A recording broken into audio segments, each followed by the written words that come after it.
இறந்து போன அரசு ஊழியர்களின் வாரிசுகள் 4000 பேருக்கு கருணை அடிப்படையில் வேலைவாய்ப்பு அளிக்கப்பட இருப்பதாக தமிழ்நாடு மனிதவள மேம்பாட்டுத்துறை அமைச்சர் கயல்விழி செல்வராஜ் தெரிவித்துள்ளார்.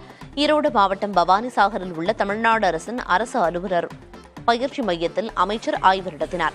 வகுப்பறைகள், கணினி ஆய்வகம், நூலகம், விளையாட்டு அரங்கம் உள்ளிட்டவற்றை நேரில் பார்வையிட்டு கயல்விழி செல்வராஜ் ஆய்வு செய்தார். அங்கு பயிற்சி பெறுவோரிடம் கலந்துரையாடிய பிறகு செய்தியாளர்களிடம் பேசினார். இந்த ஆண்டு 75,000 பேருக்கு அரசு வேலை வழங்க முதல்வர் திட்டமிட்டிருப்பதாக கயல்விழி செல்வராஜ் கூறினார். அடிப்படையில் இறந்தவங்களோட வாரிசுகளுக்கு கிட்டத்தட்ட அது ஒரு 4000 பேருக்கு மேலே இருக்காங்க. ஸோ அவங்களுக்கெல்லாம் பணி வாய்ப்பு கொடுக்கணும்னு சொல்லியிருக்காங்க. இது வரைக்கும் ஒரு 60,000 பேருக்கு நம்ம கவர்மெண்ட் ஜாப் கொடுத்துருக்கோம். ஸோ இன்னும் அந்த 75,000 நாங்கள் திருப்பி கொடுக்குறோம். இன்னும் போக இந்த 1 இயருக்கு தான் நாங்கள் இந்த 75,000 ஃபிக்ஸ் பண்ணியிருக்காங்க.